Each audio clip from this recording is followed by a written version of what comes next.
There she is, sweet Annie. I could hardly believe my eyes. We were responding to a call from the suburbs. A pregnant girl's water broke on her way home from work, right on her doorstep.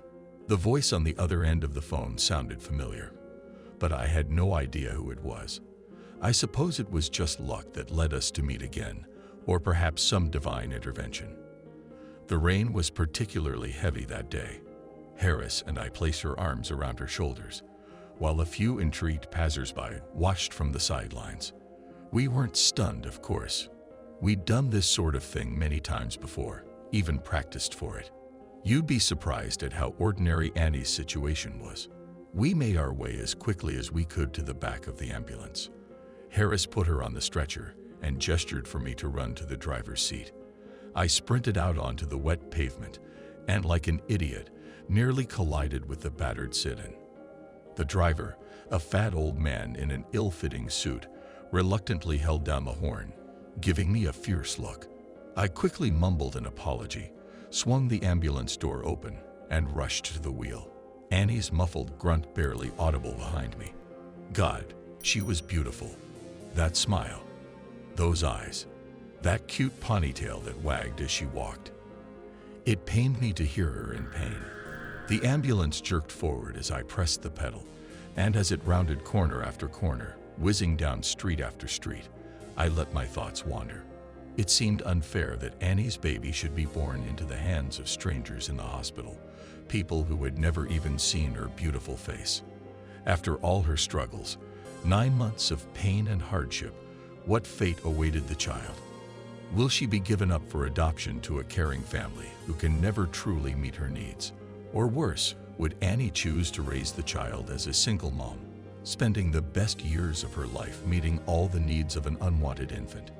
It made me sad. There seemed to be no positive outcome, and in that very moment, I had an epiphany. I would take the burden of raising a child into my own hands. It was a long way to our new destination. Staying calm was harder than I expected. As Annie's screams grew louder and more furious, I worried that she might prematurely squeeze out her offspring. The thought of Harris delivering such a precious creature made me nauseous. Even as I heard him soothing her suffering, a feeling of immense jealousy pierced me. Why am I not the one caring for her needs? Not me, the handsome prince, helping my girl in distress. Why am I, like a simple-minded plebeian, forced to do some mundane servant's chores? Alas, there was nothing I could do until we got to where I needed to go. I couldn't just stop and ask to switch places. Some time passed, and Harris' concern became evident. "You took a wrong turn on the wrong street," he yelled. "We're driving away from the hospital. We don't have much time. Take us back down Sandy Lane and turn right." But I didn't listen. Besides, he clearly had better things to do. Adrenaline made my hands steady and sure, and my eyes wary of my ever-changing surroundings. Beads of sweat dripped off my forehead like raindrops on the glass of an ambulance. Cars scurried off the road like obedient vermin as our destination grew closer. One by one, the elegant houses and exquisite office buildings gave way to growing layers of foliage. The road ahead thinned, turning from black urban to brown countryside. Traffic eased and cars quickly replaced the monotone city trucks with ATVs, trucks, and motorcycles. A smile played at the sides of my mouth. There wasn't much left to drive. Harris pounded on the wall that separated us. "What the hell are you doing? Are you out of your fucking mind? Turn us around." He continued to rant, threatening to fire me or report me to the police. I grinned as I saw our destination rising out of the hills, which was still a half-mile away. It was a lonely cabin, half-burned, half-rotten, and almost completely hidden by dense thickets of trees. It had been overlooked for generations, let alone visited. A perfect place. I metaphorically patted myself on the back for finding such a hidden gem. How did I even know such a place existed? Well, let's just say the shack wasn't always uninhabited. I could barely contain myself as I pulled into the driveway. I gently applied the brake, trying to make the stop as gentle as possible. The squeal of sirens finally ended, and I sank down into the seat, feeling temporarily relieved and at the same time fearful that my mission wasn't over yet.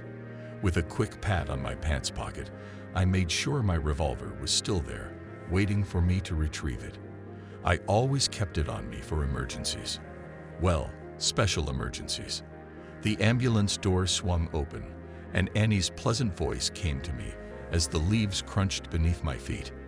Harris swung open the back doors, meeting me with an incredulous look. What? The rattle of my gun made me flinch slightly, though not as much as before. The back of Harris's skull flew outward in a terrific firework of blood and brain matter, splattering the wall of the ambulance and Annie along with it. He was gone in an instant. I expected to perhaps feel sympathy for my longtime colleague, but no, nothing but apathy. Annie screamed, this time from pure terror, not labor pain. I walked over to her body, lifted her in my arms, and carried her out of the ambulance. Blood caked on her face and hair, staining her dress in thin splatters. In a minute we reached the cabin. The door collapsed inward with a single blow, shattering into moldy pieces. Bugs and insects scurried along the dirty walls as we entered the bedroom, where Annie's delicate body lay on the collapsed bed frame. I laid her down on the bed and breathed a sigh of relief. No one would disturb us now. It didn't take long to get ready. I pulled on a pair of rubber gloves and put on a standard surgical mask, but that was all I had with me. I prayed to some twisted god that this wouldn't become a C-section, or I'd have to improvise. Without anesthesia, of course. Using my index finger and thumb, I first penetrated Annie's vagina and pushed back the cervix. The baby's head was visible amongst the various fluids. Annie was incredibly tired. She was close to passing out from exhaustion. I had to hurry up. She braved the entire ordeal. Her face was constantly covered in a thick layer of sweat, which I diligently wiped away with my sleeve. For most of the procedure, I yelled at her to push, and she rarely failed to comply. Pretty soon, I saw the baby's pinkish head begin to emerge. As delicately as I could, I put my fingertips around her head and pulled. Annie cried out, her skin taking on an almost purplish hue. Finally, the baby emerged. Her soft body wriggled in my arms, giving me a joy the likes of which I had never experienced. I lifted my baby girl into my arms. Look, Annie, this is our baby, our beautiful baby girl. You made it. I'm proud of you, sweetheart. But Annie said nothing. There was a mixed expression in her eyes. She was both excited about the birth of her baby and horrified, remembering who I was and remembering what had happened that night 9 months ago. I pondered for a bit too, reflecting on what a great experience it had been. Even with all my screams and pleas not to, I have a suspicion that she enjoyed it to some degree. Alas, poor Annie couldn't handle the circumstances. A sudden shortness of breath seized her, and she clutched her beating chest as if it were being squeezed in a vice. Her head began to sway gently from side to side, and I realized at once what fate had befallen her. It was a shame to see such a beautiful woman leave this world, but I enjoyed the fact that she had fulfilled her biological purpose. Satisfied, I gently pulled on the umbilical cord, continuing to cherish my princess in my arms. I looked deeply into her eyes, noticing the same beautiful twinkle in them that I had seen in Annie's eyes when I first met her. It was in that moment that I decided that this daughter given to me should be named after the very thing that brought her into this world. Annie was born again. It was Halloween night, and my friends and I were driving to the local cemetery on the outskirts of town. We were too old to pull pranks and too shy to attend parties, so we piled into my car and headed to the cemetery in the dead of night. It was my crazy idea to spend the creepiest night of the year among the dead, and after much persuasion, my friends Buck and Daisy finally agreed. I wanted to be there when it was midnight, the witching hour. They say that on Halloween the veil between our world and the spirit world is at its thinnest. The night was cold and empty. The stars shone brightly and lonely in a vast black sky that seemed to stretch on endlessly. The old cemetery was shabby and overgrown, tall thick grass sprouting among the abandoned headstones, Some of the graves were from the 1800s, and there were even Civil War soldiers buried there. We parked the car at the bottom of the hill and climbed out armed only with a flashlight. Buck and Daisy had gotten used to me dragging them along on my adventures. It wasn't the first time they'd had to accompany me on my strange trips to the cemetery. This time, however, they felt especially obligated since it was Halloween and all. As I told them repeatedly, this only happens once a year. The cemetery consisted of dirt paths going up an old, weedy hill that was quite steep in some places, hardly the best place to bury the dead. We traversed the uneven slope, treading carefully through the tall grass and avoiding grave sites hidden under a thick layer of foliage. I lit the way with a flashlight, and Buck and Daisy followed behind. "Why do you have the only flashlight?" Daisy asked. "I told you guys to bring flashlights," replied I. "We didn't think we'd have to go through this." "Well, whose fault is that?" We reached the first dirt path and stopped. The tombstones gleamed as I shined my flashlight around them. We listened carefully, and the night was completely silent. We felt completely isolated. There seemed to be no one around for miles. I turned off the flashlight, plunging us into total darkness. Without artificial light, it was impossible to see a hand in front of my face anywhere. It was the same as closing my eyes. I turned the flashlight back on. After waving the flashlight around, I caught two glowing yellow lights again. "What is that?" Buck asked fearfully. I took a step closer. A small rabbit with yellow eyes lit up by the light jumped out of the grass. We breathed a sigh of relief and felt a little silly for wording. The rabbit scurried farther up the hill of the old cemetery with a tall blade of grass hanging out of its mouth. We were about to head up the next dirt trail when we heard the sound of an approaching siren. Our first thought was that it was the police and that we were about to be told to leave or something. But as we turned around, we saw a strange sight. The red glowing lights of an approaching ambulance. Breaking our solitude, we stood looking toward the entrance to the cemetery. We watched the red lights shine through the gaunt branches of the nearby fall trees and watched the ambulance drive down Cemetery Street toward us with a loud siren. But something about that siren was wrong. It didn't sound like normal ambulances. It was an old siren, slowly emitting a low and wistful cry. The ambulance pulled up and stopped at the bottom of the hill right behind my car. The siren stopped abruptly and the red lights went out. I looked at my watch. Midnight. Buck, Daisy, and I looked at each other, not knowing what to do or what to think about this unexpected visitor.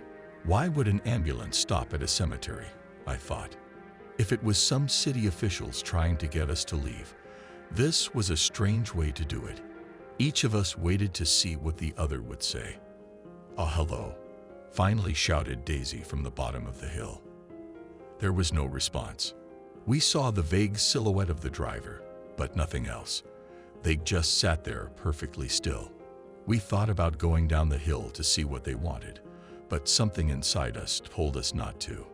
We stood silent again. I shined the flashlight down, but the beam didn't reach the car window. "Who's coming up there?" Buck shouted. There was still no answer. Suddenly, the driver began to honk loudly. Loud, sharp honks echoed through the night. First two short, quick honks, then a loud honk, followed by complete silence. "Is that Morse code?" Daisy asked. As if in response, the car started honking rapidly again. I saw the silhouette of the driver, who was frantically moving and thrashing around, honking.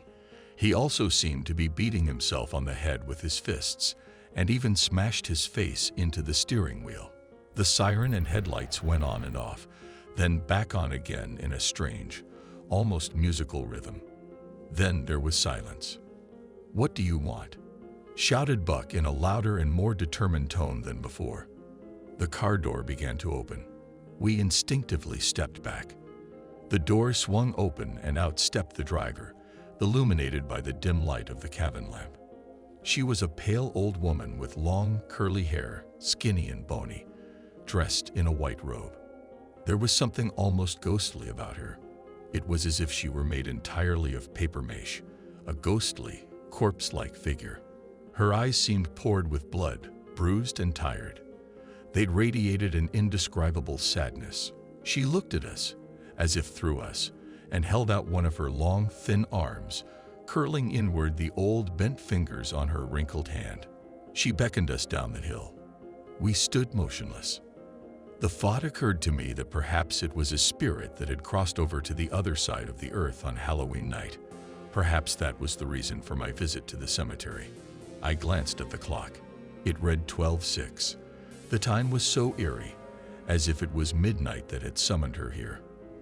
But those bizarre thoughts quickly faded away when I looked at the frightened faces of my friends. I looked again at the crone-like figure at the foot of the hill. She beckoned to me once more, and then seemed to sense impatience. She let out a loud, piercing scream that would have made the windows shatter. I covered my ears with my hands and waited for her to stop. With a frantic movement, she turned quickly, jumped back into the ambulance cab, and slammed the door shut with a loud bang. The siren blared a bright red light, and the bizarre ambulance backed up. Then the car turned onto the road and sped away down Cemetery Street. "Let's get out of here," Daisy exclaimed. Terrified, we hurried down the hill toward my car with our hearts pounding. "Well, this is it," Buck announced. "We're never going on any of your trips again." At this point, I honestly couldn't blame them. I drove home, as nervous as I could be, with my hands shaking. For the rest of the night, we didn't see the ambulance or the woman. Neither of us flipped a wink or turned off the lights once we got to my house. It wasn't until the next day, November 1, that we read the news. A woman from a nearby psychiatric hospital had stolen an ambulance, and locals had seen her driving strangely around town, honking her horn rhythmically and turning on the siren in a strange rhythm.